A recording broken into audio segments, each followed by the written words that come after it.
السلام علیکم ورحمۃ اللہ وبرکاتہ نحمدہ ونصلی علی رسولہ الکریم۔ ناظرین کرام، غیر مقلدین اب اللہ کے رسول صلی اللہ علیہ وسلم کی بھی بات نہیں مانتے، ماننے کے لیے تیار نہیں ہیں۔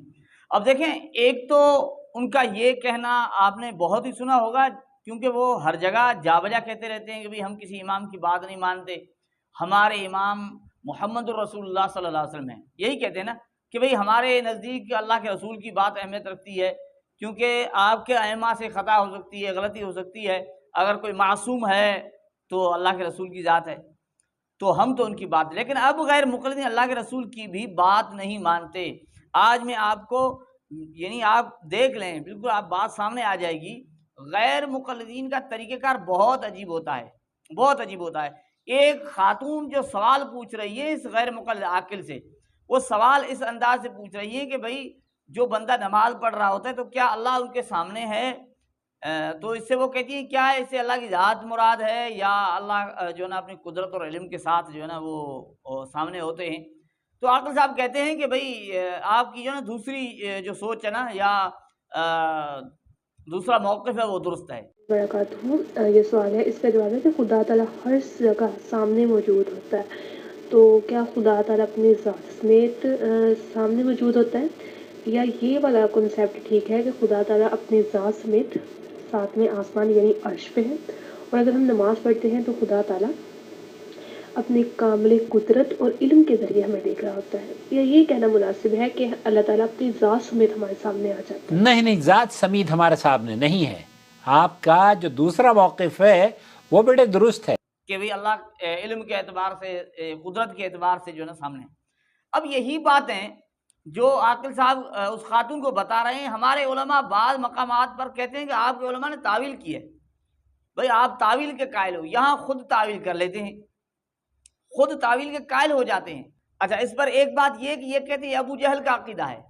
ٹھٹک گئی ہے اور پوچھ رہی ہے کہ اللہ تعالیٰ یہ عقیدہ رکھنا کہ کہاں پر ہے۔ تو اس سلسلے میں سعودی عرب کے کبار علماء اور مشائخ کا جو موقف ہے وہ یہ کہ الحمدللہ والصلاة والسلام علی رسول اللہ وعلی آلہ وصحبہ اما بعد، فاللہ تعالی قریب من خلقہ بصفاتہ لیس بذاتہ۔ آپ جس طریقے سے آپ نے جو فرمایا نا، بالکل درست فرمایا کہ اللہ تعالیٰ اپنی قدرت، اپنے علم، اپنی طاقت، اپنی صفات کے ذریعے اس نے ہمارا احاطہ کیا ہوا ہے، ہمیں دیکھ رہا ہے اور ہمیں سن رہا ہے۔ اور یہ عقیدہ رکھنا کہ اس کی ذات ہمارے ساتھ ہے، یہ عقیدہ گمراہ کن عقیدہ ہے۔ بلکہ شیخ صالح الفوزان تو بلکہ بہت سارے علماء تو یہ کہتے ہیں کہ یہ ابو لہب کا عقیدہ ہے، اعوذ باللہ۔ یہ پہلے بھی ایک ویڈیو کے اندر کہا ہے ایسے غیر مقلد عاقل نے، ابھی اس ویڈیو کے اندر بھی کہا ہے، اور کس نے کہا ہے، کس کی بات پیش کر رہے ہیں؟ بھائی فلاں شیخ صالح بن فوزان نے کہا، فلاں نے کہا۔ اب ایک طرف اللہ کے رسول کی بات ہے، ایک طرف قرآن کی بات ہے، دوسری طرف فلاں شیخ کی بات ہے۔ ہمیں تو پوری زندگی یہی کہتے رہتے تھے، بھئی آپ اللہ کے رسول کو چھوڑ کر امام ابو حنیفہ کی بات مانتے ہو، آپ ائمہ کی بات مانتے ہو، قرآن و حدیث کو چھوڑ کر ائمہ کی بات لیتے ہو۔ اب یہاں قرآن بھی موجود ہے اور حضور صلی اللہ علیہ وسلم کا فرمان بھی موجود ہے، لیکن یہ کہاں دوڑ رہے ہیں؟ شیخ صالح بن فوزان نے فرمایا، فلاں نے فرمایا۔ اب میں آپ کو دکھاتا ہوں، یہ جس خاتون نے سوال پوچھا ہے اس کا جواب احادیث میں موجود ہے، احادیث میں وہ چیز سامنے موجود ہے۔ اب دیکھیں نا، ہمارے علماء اس سے کیا مراد لیتے ہیں؟ وہ تو غیر مقلدین اس کے تو ماننے والے نہیں نا، وہ کہتے ہیں بھئی اللہ کے رسول کی حدیث آ گئی، ہمیں کسی امام کی بات ماننے کی ضرورت نہیں ہے۔ وہ لوگوں کو بتایا کرتے ہیں نا کہ آپ کے امام نے کہا ہے کہ جب صحیح حدیث آ جائے تو میری بات کو دیوار پر دے مارنا، اس طرح کی باتیں کرتے ہیں نا، لیکن یہاں ان کی باتیں وہ کہاں گئی ہیں جب اللہ کے رسول کی بات آ گئی؟ اچھا، ایک اور ان کا اصول آپ کو بتاتا ہوں غیر مقلدین کا، وہ بھی یاد رکھنا کہ سمجھ میں بات آ جائے کہ ان کی دو نمبری ہے، لیکن بڑی کھلم کھلا دو نمبری لیکن کھلم کھلا۔ وہ یہ کہ دیکھیں، آپ امام کے پیچھے نماز پڑھنے کی بات جب آئے گی نا، امام کے پیچھے مقتدی سورۃ الفاتحہ پڑھے یا نہ پڑھے، قرات کرے نہ کرے، تو آپ اس وقت یہ آیت انہیں سنائیں، وَإِذَا قُرِئَ الْقُرْآنُ فَاسْتَمِعُوا لَهُ وَأَنصِتُوا لَعَلَّكُمْ تُرْحَمُونَ۔ آپ یہ سنائیں گے، کیا کہیں گے دیکھیں بھئی یہ قرآن کسی مولوی پر نازل نہیں ہوا ہے، یہ قرآن کس پر نازل ہوا ہے؟ یہ اللہ کے رسول پر نازل ہوا ہے۔ اللہ کے رسول نے بتایا لا صلاۃ لمن لم یقرأ بفاتحۃ الکتاب، یہی کہیں گے نا۔ اب آپ انہیں کہیں کہ جو آپ آیت پڑھتے ہیں نا الرحمن علی العرش استویٰ، یہ کہ صالح بن فوزان پر نازل ہوئی ہے، اللہ کے رسول پر نازل ہوئی ہے، تو اللہ کے رسول یہاں کیا کہہ رہے ہیں؟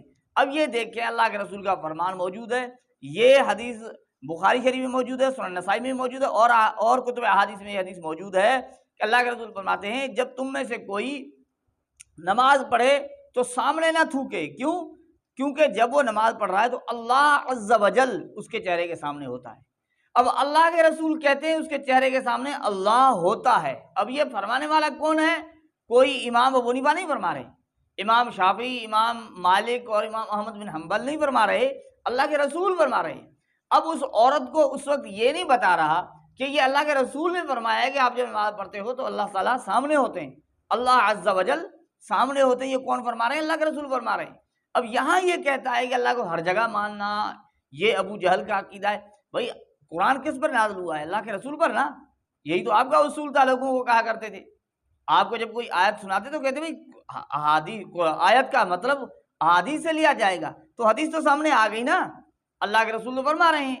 اب عورت نے جب یہ سوال پوچھا تو آپ نے کہا علم اور قدرت، تو علم اور قدرت آپ نے کہاں سے لایا؟ جبکہ ایسی چیز علماء اہل سنت میں سے کوئی چیز آپ کے سامنے آ جائے تو آپ کہتے ہیں یہ تعویل کر کے احادیث کا مطلب تبدیل کرتے ہیں، تعویل کر کے آیات کا مطلب تبدیل کرتے ہیں۔ یہاں صاف صاف حدیث موجود ہے، اللہ کے رسول سامنے تھوکنے سے نماز میں منع فرما رہے ہیں، اور وجہ یہ بتا رہے ہیں کہ جب آپ نماز پڑھ رہے ہوتے ہو سامنے کیا ہوتا ہے؟ اللہ عز و جل ہوتے ہیں۔ اب یہ بتانے والے کون ہیں؟ اللہ کے رسول ہیں۔ اللہ کے رسول نے بتایا ہے، بات سامنے آ گئی، عورت وہی بات یعنی دوہرا کر پوچھ رہی ہے۔ یہاں پوری ویڈیو کے اندر اس عاقل نے اس حدیث کا نام تک نہیں لیا، اس حدیث کو پڑھ کر سنایا بھی نہیں، یہ بھی نہیں بتایا کہ ہاں حدیث ہے کہ اللہ کے رسول نے فرمایا ہے، نہیں بتایا، بالکل حدیث کو چھپا دیا، بس یوں ہی کہہ دیا کہ نہیں آپ کا جو نا وہ دوسرا موقف درست ہے کہ اللہ تعالیٰ علم اور قدرت کے لحاظ سے ہوتے ہیں، اللہ تعالیٰ کی ذات نہیں ہوتی، اللہ کے رسول فرما رہے ہیں اللہ ہوتے ہیں۔ اب ناظرین کرام، یہی لوگ کہتے ہیں کہ بھئی ہمیں حدیث لے کر دکھاؤ، حدیث لاؤ ہم مان جائیں گے، صحیح حدیث ہو ہم مان جائیں گے، بخاری شریف کی حدیث، سنن نسائی کی حدیث موجود ہے، لیکن غیر مقلدین یہاں اللہ کے رسول کی بات کو ماننے کے لیے تیار نہیں ہیں۔ اب یہاں دائیں بھاگ رہے ہیں، بائیں بھاگ رہے ہیں، صالح بن فوزان کی بات کو لے آتے ہیں کہ بھئی یہ تو عقیدہ کس کا ہے؟ ابو جہل کا۔ اچھا، جو اللہ کے رسول بتائیں وہ عقیدہ ابو جہل کا ہو جاتا ہے، اور قرآن پاک بتائیں وَهُوَ مَعَكُمْ أَيْنَمَا كُنْتُمْ، وہ ابو جہل کا عقیدہ بن جاتا ہے۔ اچھا، کس نے کہا یہ ابو جہل کا عقیدہ ہے؟ اللہ نے قرآن میں نہیں، رسول اللہ کے فرمان میں یہ بات ہے نہیں، کس نے؟ صالح بن فوزان نے کہا۔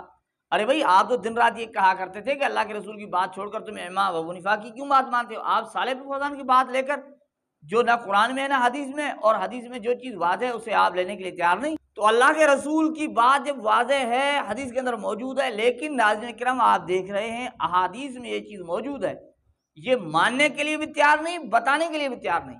عاقل صاحب نے اس حدیث کو بالکل چھپا دیا، نہیں بتایا۔ اب آپ اس چیز سے اندازہ لگا لیں کہ یہ عقائد میں کتنے کمزور ہیں اور اپنے عقائد کو چھپاتے پھرتے ہیں، لوگوں کو کہتے ہیں ہمارے عقائد۔ ابھی دیکھنا اس ویڈیو کے اندر بھی اس نے کہا کہ ہمارے عقیدے جو قرآن و حدیث سے سلف صالحین نے جو مفہوم، تو بھائی یہ کہاں ہے؟ اللہ کے رسول نے جو بات کی وہ کیوں نہیں بتاتے ہو؟ ہمارا قرآن و سنت میں جو عقیدہ بیان ہوا ہے، سلف صالحین نے جسے اپنایا ہے وہی ہے۔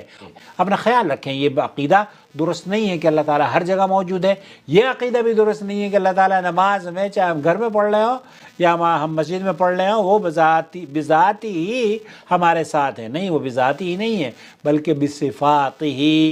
قرآن نے بات کی وہ کیوں نہیں بتاتے ہو؟